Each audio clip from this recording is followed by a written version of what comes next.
The impact was brutal. The hull of my ship tore through the atmosphere like an incandescent blade, turning the alien sky into a spectacle of fire and smoke.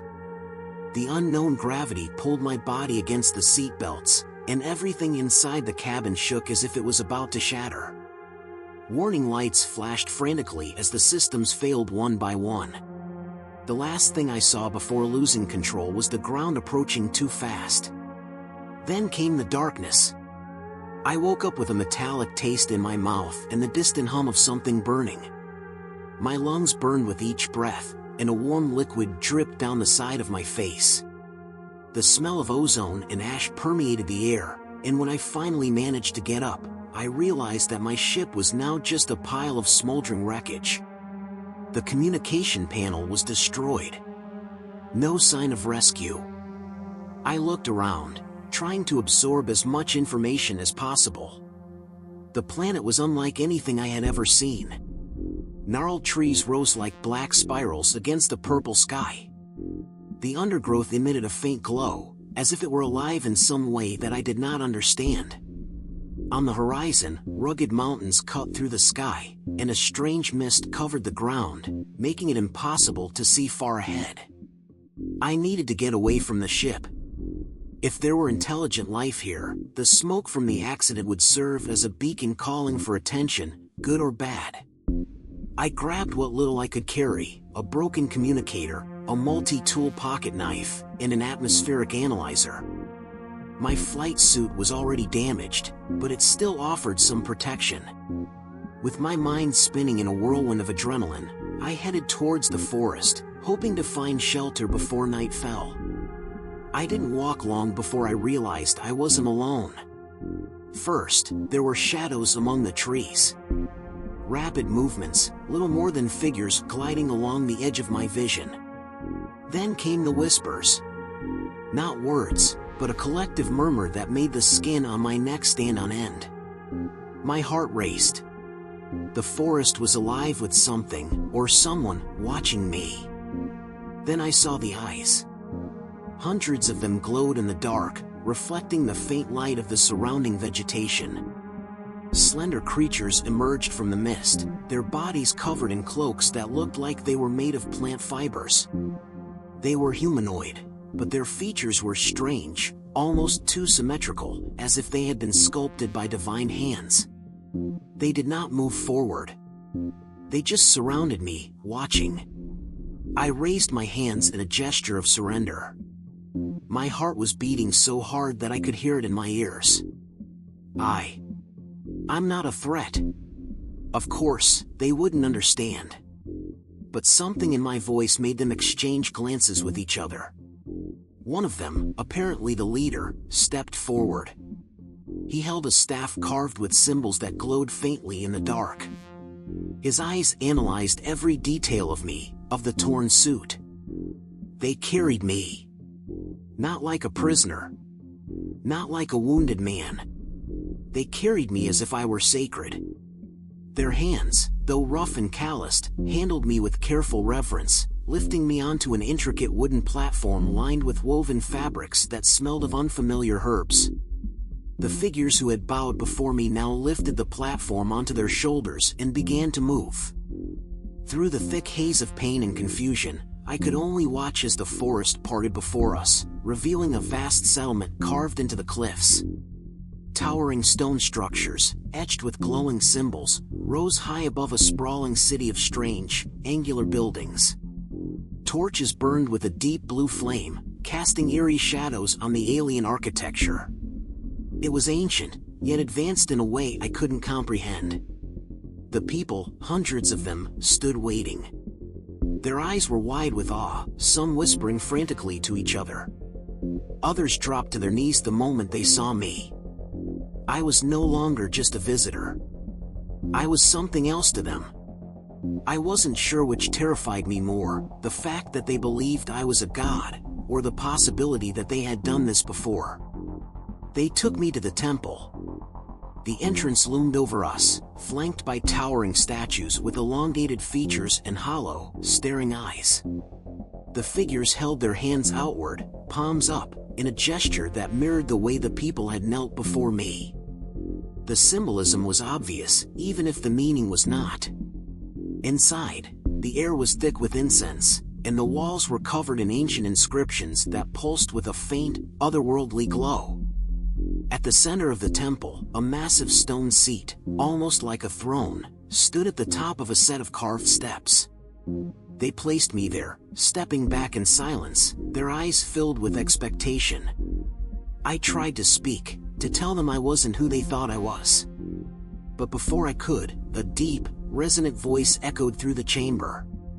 A figure stepped forward, cloaked in a deep crimson robe. Unlike the others, this one carried an air of authority, his expression unreadable beneath an intricate mask of bone and gold. He spoke in a language I couldn't understand, but the intent was clear. He was asking me something. Or maybe, waiting. I hesitated. The entire room was watching, silent and expectant. Every instinct screamed at me that the wrong move could break whatever fragile illusion was keeping me alive. Slowly, I raised my hand. Gasps echoed through the temple. The robed figure immediately fell to one knee, and the crowd followed. I had just confirmed their worst mistake. They truly believed I was a god. I spent hours watching, listening, trying to piece together their language through the repeated gestures and words they murmured in my presence. Servants, because that's what they were, brought me food, fruit-like substances and meats I didn't recognize, all presented with ritualistic precision. The priests, for lack of a better term, surrounded me, bowing deeply whenever they spoke. They seemed to be waiting for something. A sign. A command. A miracle. I needed to understand more before I could figure out how to escape this illusion of divinity. But there was one thing that unsettled me more than anything else. In the farthest corners of the temple, partially hidden behind draped fabrics and incense smoke, were shapes. Silent figures, unmoving. At first, I thought they were statues. Then I looked closer. Mummified bodies, wrapped in ceremonial cloth, their skulls adorned with golden masks. Their hands were raised. Just like mine. I felt a cold dread settle in my bones. I wasn't the first. I needed to get out of here before I became one of them. At first, I thought I could reason with them. I tried gestures, simple words, anything to communicate that I was just a man. But every attempt only strengthened their belief. When I touched a bowl of water, they gasped as if I had blessed it. When I gestured toward the sky, they murmured prayers. I needed to be careful. So, I played along. I wasn't trying to deceive them, I was trying to survive. I demonstrated small things, basic knowledge that must have seemed divine to them. I used the scanner from my suit to analyze their environment, showing them readings they couldn't understand. I used the weak emergency light on my wrist to illuminate a dark chamber, and they fell to their knees in worship. Even the simplest pieces of my technology made their faith unshakable. But the more I played into their illusion, the more I realized something was wrong. The high priests never knelt. Unlike the others, they didn't tremble in awe. They watched me with something else entirely. Calculation. Days passed. I learned pieces of their language, enough to understand that they called me Vatriluan, a name whispered with reverence. But the more I listened, the more I caught words that unsettled me. Cycle. Sacrifice. Ascension. I asked one of my attendants, an old man who always watched me with quiet admiration, what it meant. He hesitated, then glanced around as if afraid. In broken phrases, he whispered, "You will bring balance with blood." I didn't understand at first. Then, the ceremony began. Drums echoed through the temple, deep and slow. The people gathered in the courtyard below, their faces alight with excitement. The high priests led me to the top of the grand staircase, where I had the best view of the city. And then they brought the sacrifice. It was a young woman, trembling but silent, adorned in golden robes. She knelt before the altar, her hands bound, her eyes lowered in resignation. I stepped back in horror. The high priest beside me raised a curved blade, murmuring something in their ancient tongue. The crowd cheered. I felt sick. They expected me to watch, to approve. Maybe even to bless the act. I couldn't let it happen. I raised my hand, the same gesture they had come to associate with command. The crowd hushed. The high priest hesitated, the blade hovering above the woman's throat. I shook my head. No. For the first time, I saw doubt in their eyes. For the first time, I saw fear. And that was when I knew I had just made a terrible mistake. The silence was suffocating. The entire city seemed frozen in place, eyes locked on me, waiting. The high priest's grip on the blade tightened. His gaze darkened, lips curling in barely restrained fury. I had broken the cycle. I had disrupted something sacred to them, something essential. Then, slowly, the high priest lowered the blade. He turned to the crowd and raised his arms, speaking in a commanding voice. His words carried weight, but I couldn't understand them. And yet, the people listened. Some nodded. Some hesitated. But the message was clear. The sacrifice was spared, for now. But I had upset the balance of their world. And when belief is shaken, it does not fade. It twists. It corrupts. I was led back to the temple, but I was no longer carried like a god. I was escorted. The priests walked closer now, their hands subtly resting on their ceremonial weapons. The old reverence was still there, but something else had settled in their posture, something more dangerous. Doubt. I knew what doubt did to faith. It did not weaken it. It hardened it, turned it into something desperate. If I wasn't the god they believed me to be, then I was an imposter. And imposters had only one fate. That night, I tried to escape. I moved through the temple corridors, staying close to the shadows. My suit's energy reserves were low, but the scanner still worked. I followed its faint readings, searching for anything that could lead me out of this nightmare. That's when I found the chamber. The doors were carved with symbols of fire and sky, images of beings descending from the heavens, just as I had. I pushed them open and stepped inside. And I saw them. Not statues. Not deities. Bodies. Human bodies. Their suits were different from mine, older, worn with time. Their remains lay in neat rows, wrapped in ceremonial cloth, their helmets adorned with the same golden masks I had seen before. I staggered back. This had happened before. Again. And again. They had mistaken others like me for gods.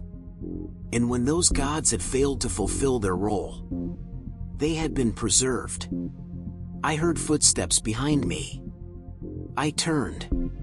The high priest stood in the doorway, watching me. He did not look surprised. He did not look angry. He only nodded, as if he had expected this all along. Then, he whispered, "Cycle." And the doors slammed shut. I was trapped. The chamber was cold, the air thick with dust and the scent of ancient decay. The bodies lay in silent rows, their golden masks glinting in the dim torchlight. I approached one of the remains. My hands trembled as I lifted the mask. The skull beneath was human. Not alien. Not some ancient race. One of us. The walls around me told a story. The carvings depicted celestial beings descending, greeted by worship, adorned as divine rulers. But then, something changed.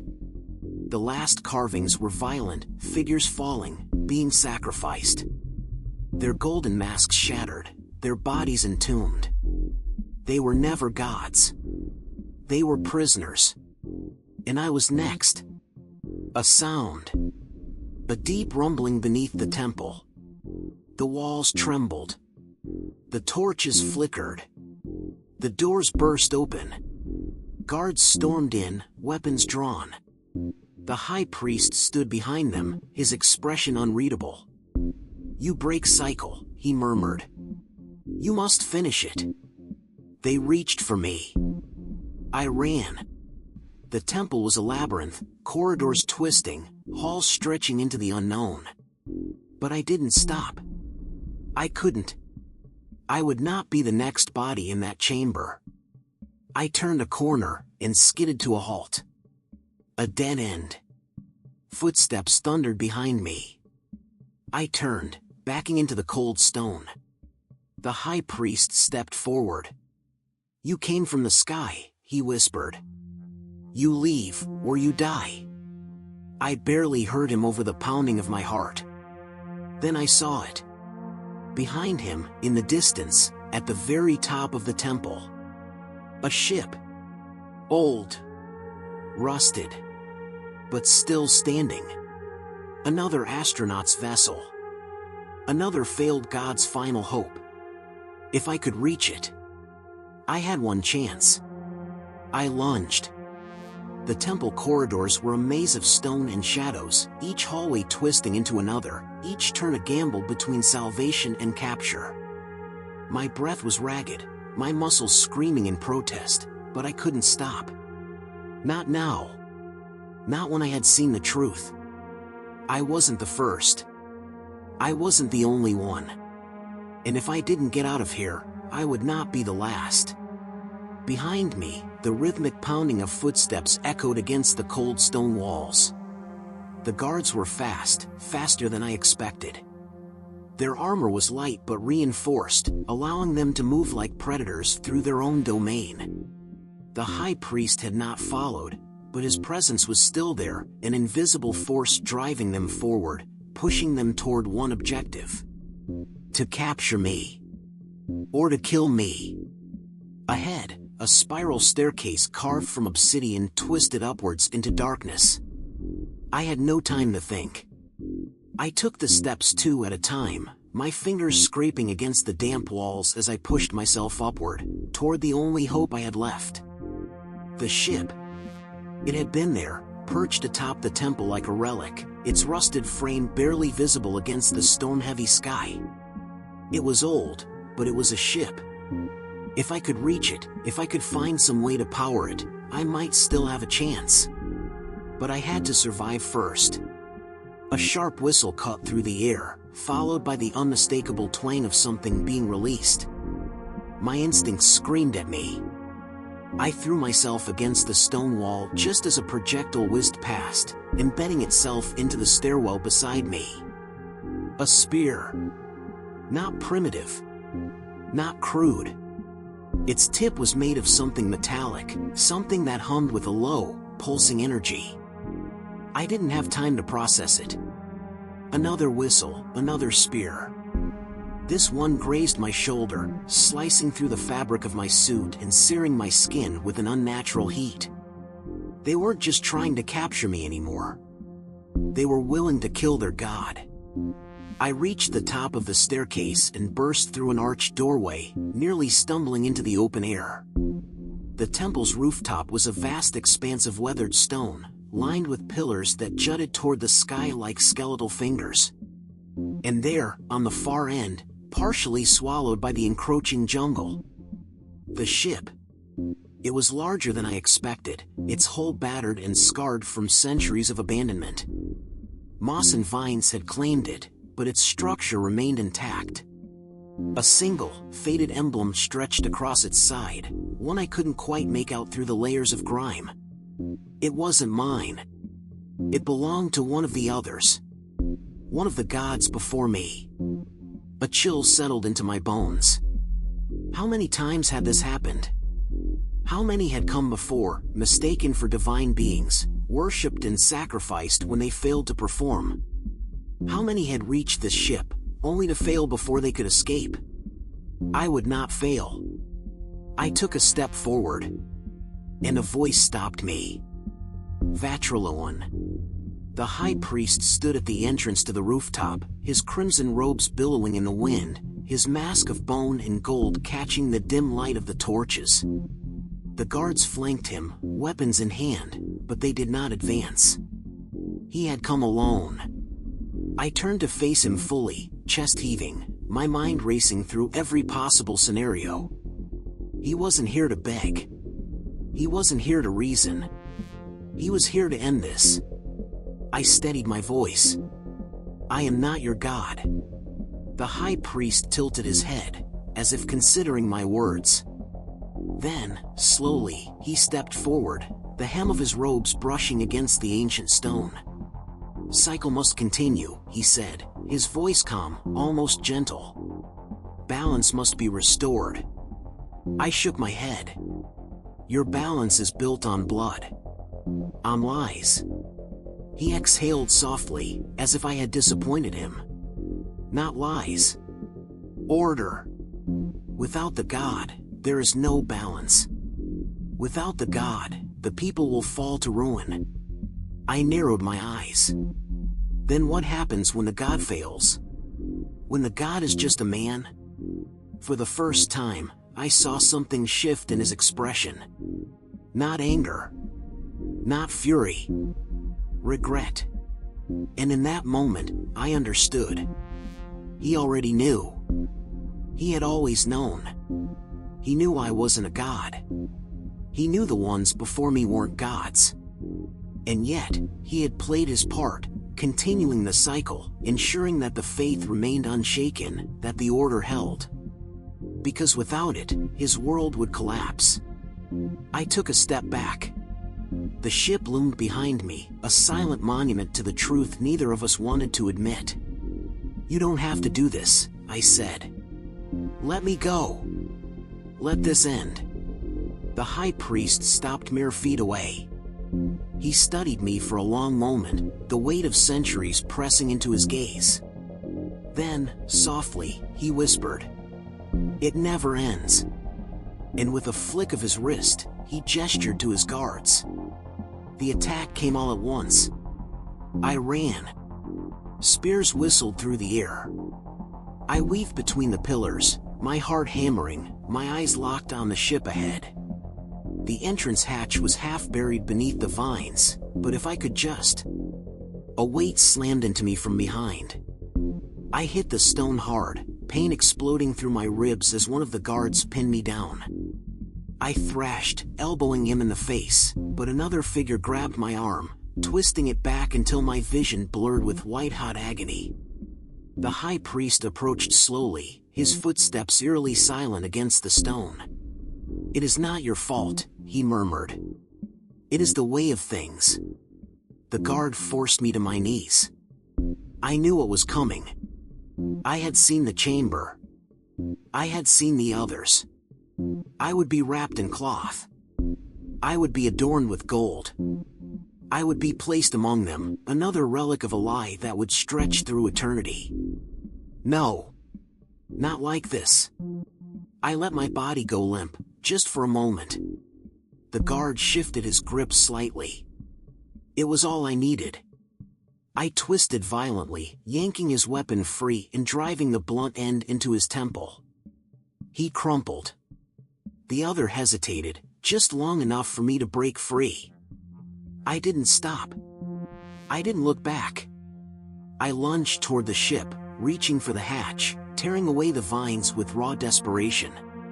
The metal beneath was cold, ancient, but intact. My fingers found the panel, an old, faded screen. The interface was dead, the system long since drained of power. Come on. I slammed my fist against it. Nothing. The sound of footsteps. I turned. The high priest stood at the edge of the rooftop, his expression unreadable. The guards had stopped. He knew. He had seen this before. He had seen all of it before. "You will not leave," he said, quiet but certain. I looked at him. Then at the ship. And then, at the sky. A storm was brewing, thick clouds rolling in, flashing with strange, violet energy. A thought flickered in my mind. A desperate, impossible thought. If I couldn't escape, maybe I could end this. My fingers tightened around the ship's panel.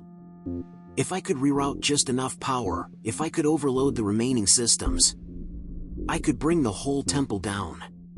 The high priest must have seen the shift in my expression, because his eyes darkened. I exhaled slowly. Then, with all the strength I had left, I slammed my hand onto the controls. And the ship roared to life. A deep, guttural hum resonated from the ship's core. At first, it was barely more than a whisper, a flicker of dying technology grasping for breath after centuries of silence. But then, all at once, it roared. The entire temple trembled beneath me. Dust and debris rained from the stone pillars, and a violent tremor surged through the rooftop, knocking several guards off their feet. The sky above churned with angry violet streaks of lightning, as if the planet itself could feel the sudden awakening of something long buried. The high priest's expression, always composed, always unwavering, finally cracked. I didn't hesitate.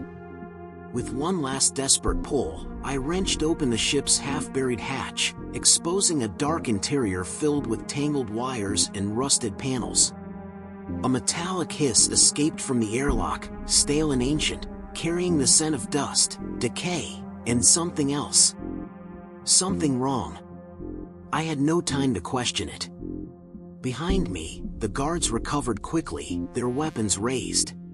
One of them threw a spear, and I barely managed to duck as it clanged against the ship's hull, sending a shower of sparks into the night. I dove inside. The moment my boots hit the grated floor, the ship's systems flared to life in a cacophony of blinking lights and mechanical groans. Screens flickered erratically, displaying symbols in a language I didn't recognize, and an automated voice crackled through the speakers, garbled and distorted beyond comprehension. This wasn't human technology. The realization struck me like a blow to the chest. The others who had come before me, those who had crashed, those who had been mistaken for gods, had they flown ships like this? Had they used technology not of Earth, but of something else? Had I been wrong about everything? A sharp, piercing beep tore through the air, yanking me back to the present. Power core destabilizing. The words blinked across one of the monitors, their meaning unmistakable. The moment I had activated the ship, I had also set something in motion, something irreversible. I wasn't just waking the ship. I was destroying it. I spun toward the hatch, gripping the edge of the doorway just in time to see the high priest standing at the threshold. His crimson robes billowed in the storm-racked wind, his mask of bone and gold now streaked with dust and rain.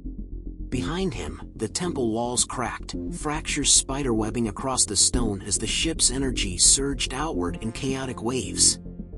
And yet, despite everything, he did not run. He simply stared at me, his piercing eyes locking onto mine through the slits of his mask. "Vatriloan," he whispered. I gritted my teeth. "I told you. I'm not your god." He stepped forward, unafraid, undeterred. The ship's pulsing glow cast eerie shadows across his face, making him look almost hollow. "You do not understand," he said softly. "It does not matter if you are false. The god is not a being. It is a role. A necessity." A deep groan shook the entire temple. Another section of the rooftop collapsed, sending debris plummeting into the jungle below. I had minutes before everything came down. "You call this necessity?" I snapped. "This cycle of worship and sacrifice, this lie?" The high priest watched me for a long moment. Then, slowly, he reached up and removed his mask. Beneath it was not the face of a monster. Not some eldritch abomination. But a man. A man with tired eyes, deep wrinkles, and a sorrow that stretched across lifetimes. "It is not a lie," he said. "It is a story. And without stories, we are nothing." I swallowed hard. For the first time since I had crashed on this cursed planet, I saw not a zealot, not a madman, but someone who had spent his entire life trapped, just like me. I hesitated. And that hesitation nearly killed me. A guard, one of the last still standing, lunged forward, spear aimed directly at my chest. Instinct took over. I twisted to the side, narrowly avoiding the blow, and with a desperate surge of adrenaline, I kicked the guard backward. He stumbled, one step, two, before his foot found nothing but open air. A choked gasp escaped his lips as he tumbled off the edge of the crumbling rooftop, disappearing into the storm below. The high priest didn't react. He only watched, his expression unreadable. The ship's alarms blared louder. The power core was failing fast. I had one choice left. Escape. I grabbed the edge of the pilot's console, my fingers flying over the controls. The interface was barely functional, but I didn't need to understand the language to know what I was looking for. An override sequence. A manual ignition. If I could reroute enough remaining power, I could launch. I could leave this planet behind. But something in me hesitated. I looked back. The high priest was still there, standing at the threshold of the ship, watching me with those deep, knowing eyes.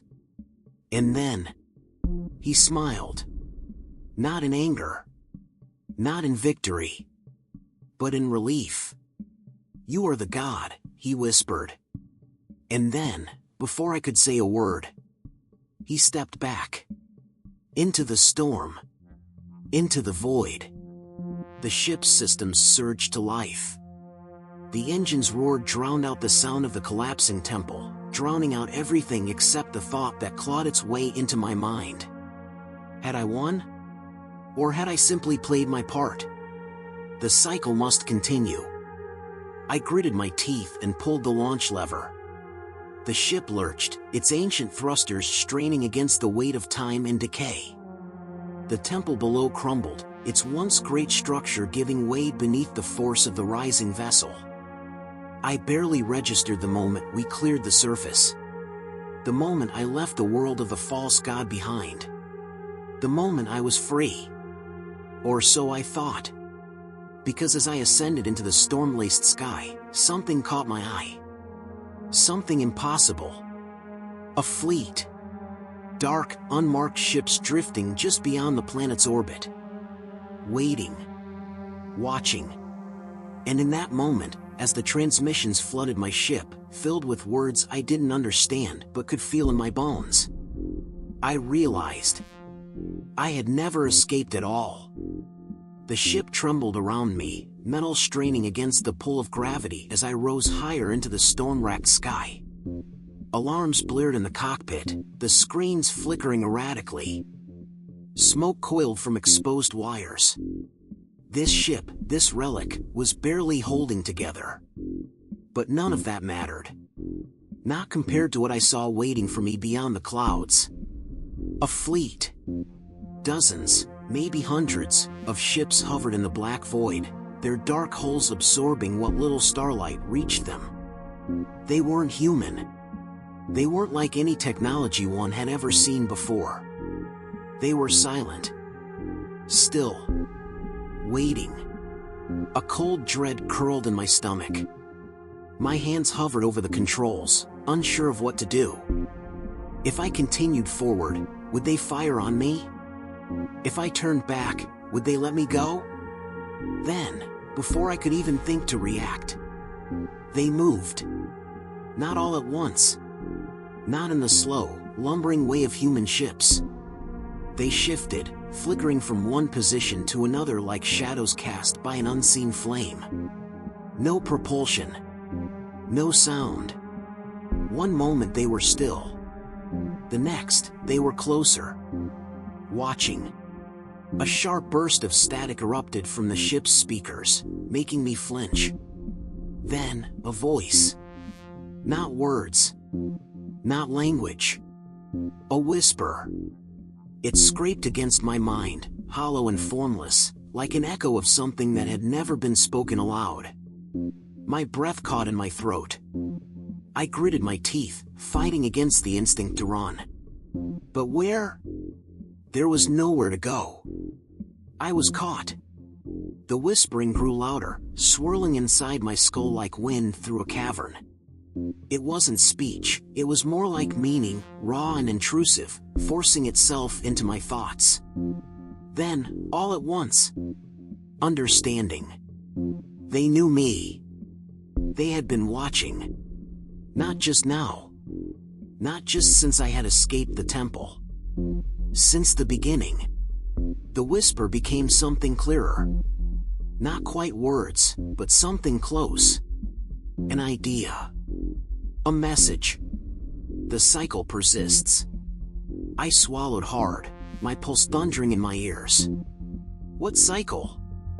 I rasped, my voice hoarse from the smoke and adrenaline. Who are you? Silence. Then, a single response. The silent ones. A chill ran down my spine. I didn't have time to process it. The ships moved again. This time, they surrounded me completely, forming an inescapable cage of shadowed metal. My ship's systems flickered wildly, failing under their influence. The humming presence of something immense coiled around me like a tightening noose. Then, a pull. Not physical. Not gravitational. Something deeper. A force beyond understanding, dragging me forward, pulling me toward the largest ship in the fleet, an impossibly vast structure that stretched into the void like the bones of some long-dead god. I fought against it. Gripped the controls. Tried to resist. But resistance was useless. I was already theirs. I don't remember landing. One moment, I was in space. The next, the ship was dead silent, its lights extinguished, its engines powerless. The air was thick. Wrong. I stood, legs unsteady, gripping the side of the console as I peered out of the cracked viewport. A vast, endless interior stretched beyond me, so massive that I couldn't see the walls or ceiling. Dim, pulsing lights floated in the darkness, shifting like distant stars. The floor beneath the ship was smooth, black, and eerily reflective. It was like I had been swallowed whole. A sharp hiss echoed from the hatch. I turned, my pulse hammering in my throat. The airlock was opening, not by my command. A wave of cold air swept through the cabin, carrying a scent that made my stomach twist. Not decay. Not rot. Something missing. Like an absence given form. I stepped back as the hatch fully opened, revealing only darkness beyond. And then, they came. Silent figures, gliding forward without sound, without hesitation. Their shapes were human and not elongated, impossibly thin, their limbs too long, their fingers tapering into razor-like points. Their eyes, if they had them, were nothing but empty voids. They didn't walk. They drifted. I wanted to run. I couldn't. I was frozen, held in place by a force I couldn't comprehend. My thoughts weren't my own anymore, fragments of images, memories, things I had never seen before flooded my mind. A civilization erased. A god forgotten. A cycle repeating. Over and over. I gasped for air, choking on nothing, my vision blurring at the edges. One of them reached for me. Fingertips grazed my forehead. And in an instant, I saw everything. They weren't watching me. They were waiting. For centuries. For eons. For something that had always been set in motion long before I even existed. I saw the truth. I saw myself. Falling from the sky, just like so many before me. Crashing onto a world that wasn't meant to be found. Becoming the god they needed. Every time. Every single time. It wasn't just the people of the planet that had been trapped in the cycle. It was me.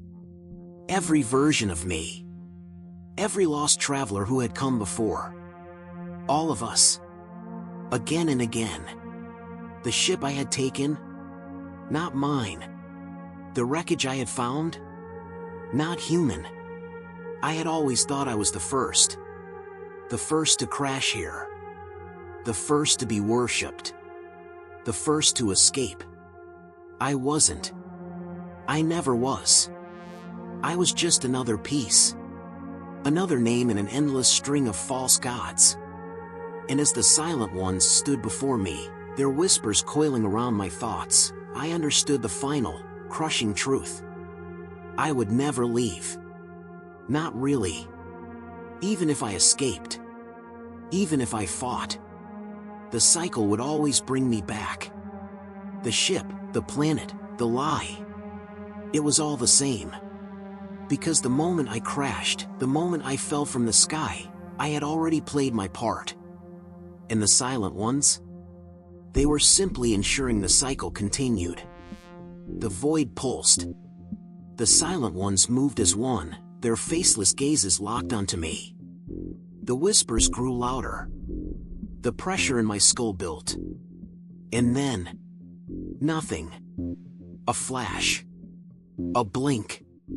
And I was falling. The planet's atmosphere burned around me. Wind howled against the hull of my ship. Warning sirens screamed in my ears. I gripped the controls, struggling to steady the descent, my heart pounding in my chest. I was crashing. Falling toward an unfamiliar world. One covered in jungles, with a massive temple stretching toward the sky. And as my ship hurtled toward the surface, a single thought burned in my mind. A thought that wasn't mine. The cycle persists. Darkness. For a moment, that's all there was. A vast, suffocating emptiness, pressing against me from all sides. No up. No down. No time. Just the cold certainty that I had been here before. Then, light. It didn't come in gradually. It was instant. A flash of searing brightness that forced my eyes open, my breath hitching as sensation flooded back into my body. I was lying on something smooth and warm. The scent of damp earth filled my lungs, mingled with the faint tang of smoke. My fingers dug into soft soil. Grass. I wasn't in the ship. I was on the ground. I sat up fast, gasping, my pulse a ragged drumbeat in my ears. The sky above me was an eerie, pale blue, the sun hanging far too large in the sky. Clouds churned in slow, unnatural spirals. Something was wrong. I turned my head, my muscles aching from, what? The crash? A dream? No, not a dream. The silent ones. The fleet. The endless truth that had unraveled in my mind. Had I escaped? Had they let me go? I scrambled to my feet, my breath coming in sharp, uneven gulps. My ship, what was left of it, was a crumpled wreck just a few meters away, embedded in a shallow crater of scorched earth and twisted metal. Smoke coiled lazily from the wreckage, rising into the alien sky. I took a step forward. And stopped. Beyond the crash site, beyond the jungle that loomed at the edge of my vision, there was a temple. The same one. The same ancient stone, the same impossible height stretching toward the heavens. My stomach twisted violently. My mind screamed at me to deny it, to fight against the gnawing realization crawling through my thoughts like an infection. But I couldn't. Because I had seen this before. I had lived this before. The villagers would come. They would find me. Worship me. Call me their god. And I would believe it was the first time. Just like all the others. I staggered backward, my breath hitching in my throat. No. No, this wasn't happening. I had just been there, I had seen the truth. The silent ones, the cycle, the endless repetition of my arrival, my reign, my inevitable fall. But if I knew, if I remembered, then wasn't this different? A sharp rustling sound snapped my attention toward the jungle's edge. Shadows shifted between the trees. They were here. The villagers. My followers. I took another step back, my body trembling. I could hear them moving closer, their whispers blending with the rustling leaves. Low voices, urgent but reverent, murmuring in a language that had become painfully familiar. Then, they emerged. Their faces were exactly as I remembered, too familiar. Dark eyes wide with awe, their postures kneeling in deference. Their leader stepped forward, draped in intricate robes of woven gold and deep crimson, the same color as the last time, as every time. He spoke. The same words. The same welcoming. The same worship. "You have returned to us, Great One." My blood turned to ice. I stumbled, shaking my head. No. No, I had never left. I had been here before, I had seen this same moment play out 1,000 times. But this time was different. Because now, I remembered. I clenched my fists, forcing air into my lungs. My voice cracked. "You said that last time. And the time before. Haven't you noticed? Haven't you seen the truth?" The leader's expression didn't change. He smiled, gentle, knowing. As if he had been expecting this. "We have always known." My breath hitched. He stepped closer, lowering his voice to a whisper. "And so have you." Something deep inside me snapped. I grabbed him by the front of his robes, my fingers shaking. "Then tell me. If you know, if I know, then why does it keep happening? Why am I still here?" His dark eyes studied me with something between pity and reverence. "Because, Great One." He gently pulled my hands away from his robes. "You still haven't made the choice." I froze. Choice? What choice? The silent ones had never mentioned a choice. The cycle, the endless loop of my arrival, my worship, my fall, it had always seemed fixed. But as I stood there, my mind reeling, the villagers kneeling before me in absolute devotion, a cold truth slipped through the cracks of my understanding. What if I wasn't just caught in the cycle? What if I was the reason it continued? What if, every time, I had been given a way out, but I had chosen not to take it? The leader took a step back, gesturing toward the temple. "Come, Great One. It is time." I turned to look at the towering structure. Its ancient stones pulsed faintly, like a living thing. I had been here before. I had walked those steps. I had sat on that throne. And every time, I had become the god they wanted me to be. Had that been my choice? Was this entire nightmare built on the foundation of my own actions? I swallowed hard, my heart pounding against my ribs. And then, finally, I walked forward. I didn't run. I didn't fight. For the first time, I stepped toward the temple with full knowledge of what was waiting for me inside. This time, I wouldn't be blinded by the illusion. This time, I would find the truth. And if the cycle really did depend on me, then maybe, just maybe, I could end it. The steps leading to the temple were just as I remembered, worn smooth by time, yet untouched by decay. Each footfall echoed in my skull, reverberating not just in the present, but across every iteration of this journey. I had climbed these steps before. I had sat upon the throne. I had been worshipped. I had been devoured.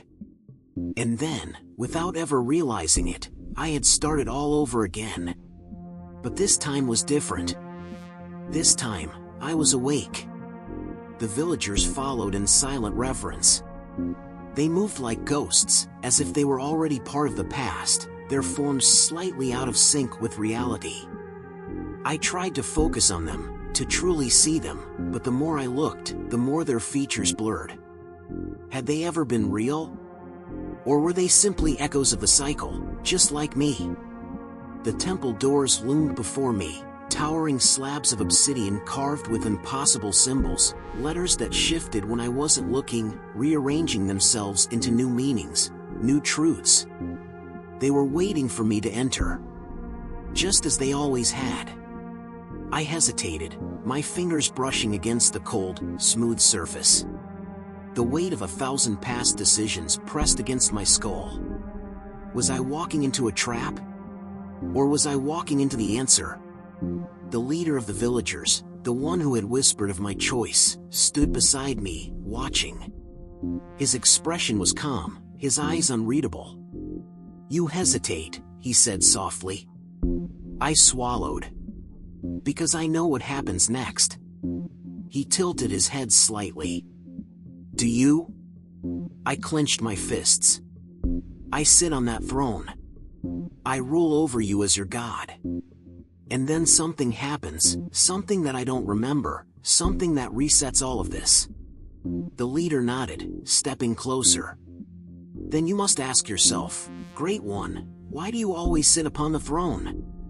I opened my mouth, then closed it. Why? Because they expected me to. Because I had been worshipped. Because I had been adored. Because, deep down, a part of me had always wanted to be a god. My stomach turned. Had that been the choice all along? Not some grand cosmic puzzle, not an external force binding me to this nightmare, but my own desire to rule? I had been trapped in the cycle because I had always chosen power. The thought made me sick. I exhaled shakily and turned back to the door. I had come too far to turn away now. If the throne was the key, if this temple held the answer, I needed to see it for myself. This time, I would not be blinded. With a deep breath, I pushed the doors open. Inside, the temple was just as I remembered. The walls pulsed with faint light, veins of golden energy running through ancient stone. Hieroglyphs twisted and writhed along the surfaces, rearranging themselves in my peripheral vision. They were watching me. The air was thick, almost liquid, pressing against my skin like an unseen hand. A low, thrumming hum resonated from deep within the structure, vibrating in my bones. At the heart of the chamber, beneath an arching ceiling that seemed to stretch into infinity, stood the throne. It was not carved from stone or metal. It was something else. Something that lived. Something that remembered. Dark, smooth, shifting, as if it were carved from the void itself. It pulsed gently, like the beating of a vast, cosmic heart. I could see myself in its surface, not just my reflection, but all of me. Every version of myself that had ever stood here before. Hundreds. Thousands. A countless sea of past selves, all staring back at me with the same expression: awe, hunger, and fear. I took a step forward, my breath shallow. This was it. This was where I had always made the wrong choice. The villagers knelt behind me in perfect silence, awaiting the inevitable. I turned back to them. And if I don't sit? The leader's expression didn't change. Then the cycle ends. The words hit me like a thunderclap. I looked back at the throne. It seemed to shift in response to my hesitation, the surface rippling like a disturbed pool of ink. It wanted me to sit. It was calling to me, whispering promises in the voice of the universe itself. You were meant for this. You belong here.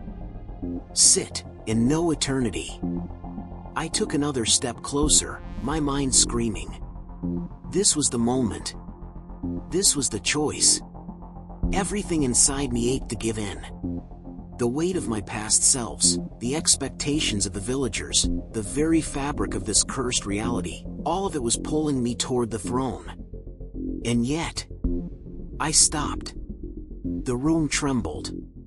The light in the walls flickered. The throne shuddered, the pulsing rhythm faltering for the first time. The villagers gasped. "You hesitate," the leader whispered again. But this time, there was something new in his voice, something that had never been there before. "Hope?" The throne's whispers grew desperate. "You cannot leave. You are nothing without this. Sit. Sit. Sit." I clenched my fists, my nails digging into my palms. "I am not a god," I said through gritted teeth. I took a step back. The throne twisted violently, its surface splintering like glass. A deep, keening wail filled the chamber. The villagers shuddered, their bodies flickering, unraveling. The temple shook. The walls fractured, spilling golden light that poured into the void beyond. Reality itself was breaking apart. Because for the first time, I had refused. The leader smiled, his form flickering like static. "You were never meant to stay," he whispered. And then, just as the world collapsed into blinding white light, I woke up. I woke up gasping. My lungs burned, my body convulsing as if I had just been dragged from deep underwater. Every muscle in me clenched with a primal terror, my mind scrambling to piece together what had just happened. The temple. The throne. The choice. Had I broken the cycle? Had I finally escaped? The ground beneath me was hard, cool, metal. A dim, sterile light flickered overhead. The air was thin, humming with the faint, artificial drone of ship systems. My ship. I was back on my ship. No.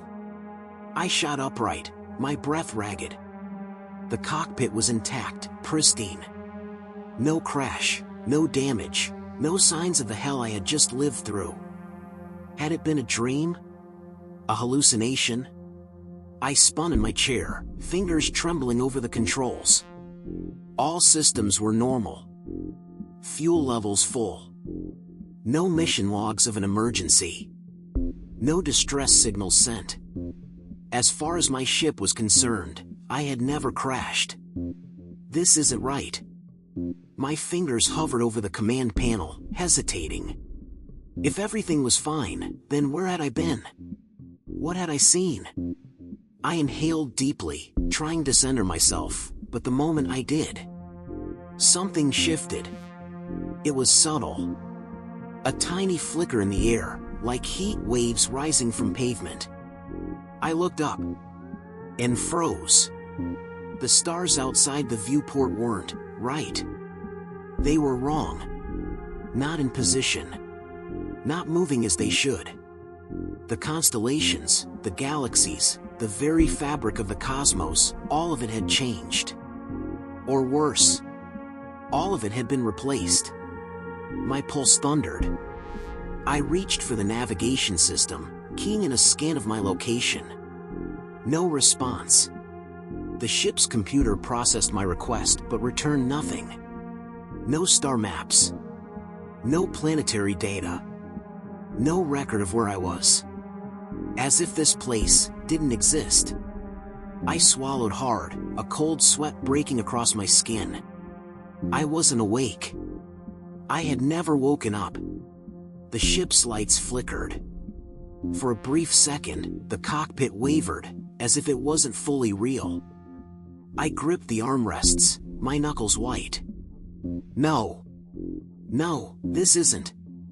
A whisper. Soft. Faint. But unmistakable. My stomach turned to lead. I knew that sound. I had heard it before, in the temple, in the presence of the throne. I forced myself to turn, slowly, mechanically, as if my body already knew what it would find. And then, I saw it.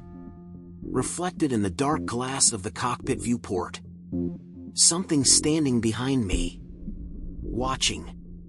A figure, not human, not fully formed, its body shifting like liquid shadow. Eyes like empty stars, hollow and endless.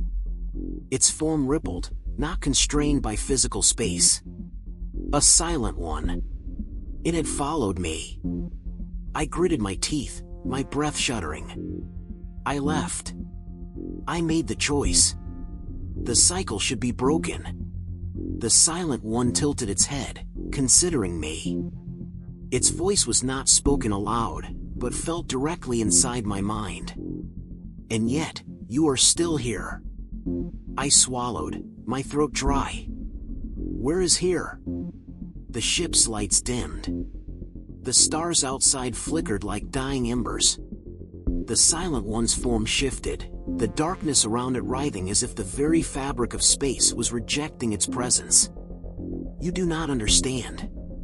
I clenched my fists. Then make me understand. A pause. Then, you never left. The words sent a sharp, ice-cold shock through my body. I never left. That wasn't possible. I had seen the temple collapse. I had rejected the throne, chosen to break free. Hadn't I? The silent one took a slow step forward, its presence distorting the air itself. You have made the choice before. Many times. The ship flickered, glitching, like a corrupted file trying to hold itself together. Memories crashed against my mind, fragments of something buried. Visions of past cycles, of myself standing in the temple, making the same decision. Rejecting the throne. Denying godhood. Over and over. And yet, I always woke up here. A deep, primal dread clawed at my throat. The cycle never ended. Because the cycle was never about the throne. The choice had never been between ruling or escaping. The choice had always been a lie. The silent one loomed over me now, its form casting an impossible shadow. Its voice whispered directly into my bones. You are the one who does not belong. You are the anomaly. My pulse hammered against my ribs. Then why keep me here? The silent one's hollow eyes bore into mine. Because you refused to accept the truth. A tremor ran through the ship. The walls distorted, rippling outward as if they were made of liquid glass. This reality was falling apart. Not because I had escaped the cycle, but because I had finally started to see it for what it was. The silent one reached forward. I jerked back, but there was nowhere to go. The moment its hand touched my forehead, my vision fractured, and the universe collapsed into darkness. I was somewhere else. Not the ship. Not the temple. Something deeper. Something before. I opened my eyes and saw myself. Not my reflection. Not a copy. But another version of me, standing just a few steps away. His face was blank with realization, his eyes wide with the same horror that I felt. And behind him, another. And another. And another. A vast, endless corridor of repeating figures, stretching into eternity. Each one me. Each one having made the same choice. Each one still trapped. A scream built in my throat. And then, for the first time, I truly understood. The cycle wasn't a loop. It wasn't repeating. It was multiplying. Every time I escaped, I wasn't leaving. I was splitting. Every rejection of the throne, every refusal to play God, had only created another version of me. Another prisoner in another fractured layer of reality. I had never been alone. I had always been one of many. And there was no end. No escape. Only infinite versions of myself, trapped forever. The realization shattered something deep inside me. I tried to run, to move, to scream. But all of us turned at once. And from the darkness ahead, something else stepped forward. Something that had been waiting. Something that had been watching. something that looked like me. But it wasn't me. And as it smiled, I finally understood why I had never escaped. It smiled at me. Not a human smile. Not even a mockery of one. It was wrong, too wide, too knowing, stretching across a face that was mine but wasn't.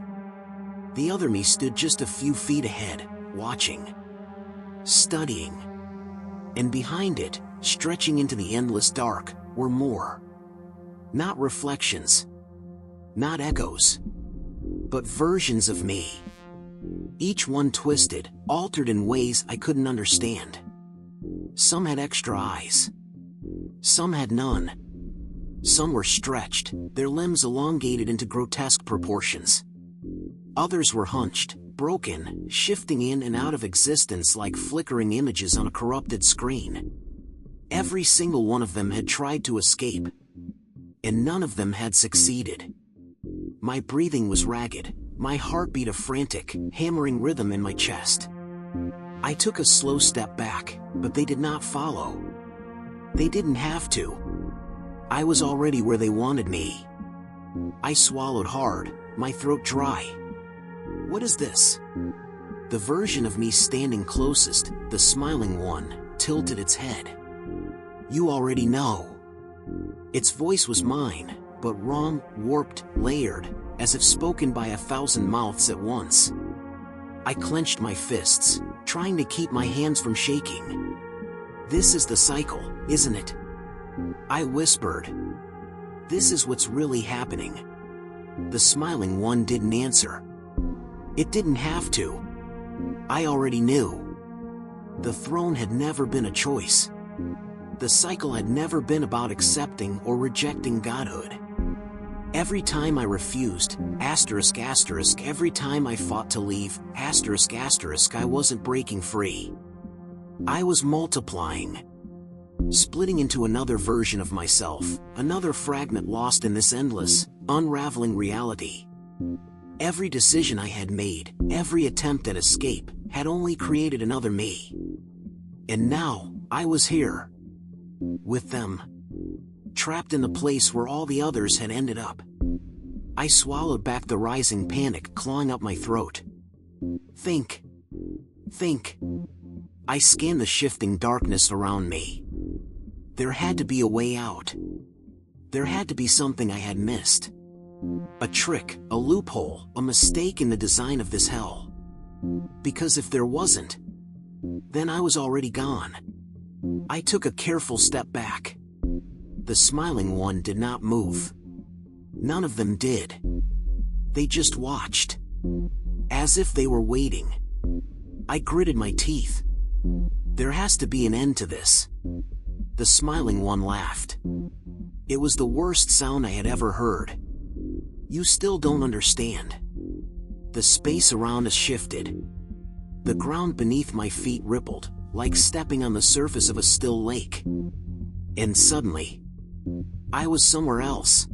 The temple. But it wasn't as I had last seen it. It was different. Ruined. Collapsing in on itself. The throne stood at its center, but it was cracked, splintered, as if it had been abandoned for centuries. The air was thick, suffocating, humming with a presence that should not exist. I turned sharply. The smiling one was still there. Standing just behind me. No longer just watching. Now, waiting. You always come back here, it whispered. A slow, sickening dread spread through me. I wasn't just trapped in a cycle of failed escapes. I was feeding it.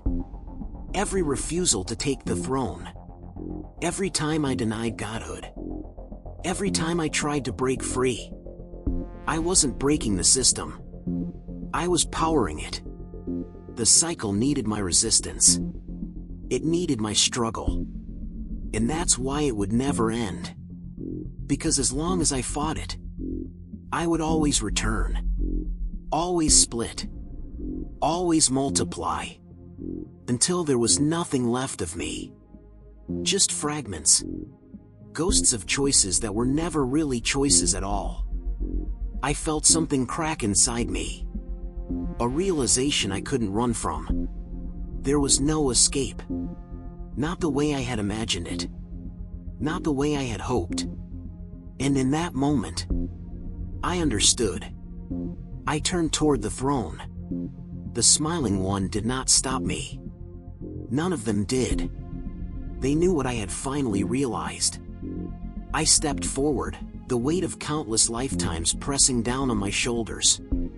The choice had always been an illusion. But now, I had to make one anyway. If I continued fighting, if I continued rejecting what I was being offered, the cycle would never end. I would simply split again. Another me would wake up on the ship. Another me would crash. Another me would stumble into the ruins. Another me would sit exactly where I was sitting now. And it would happen again. And again. And again. Forever.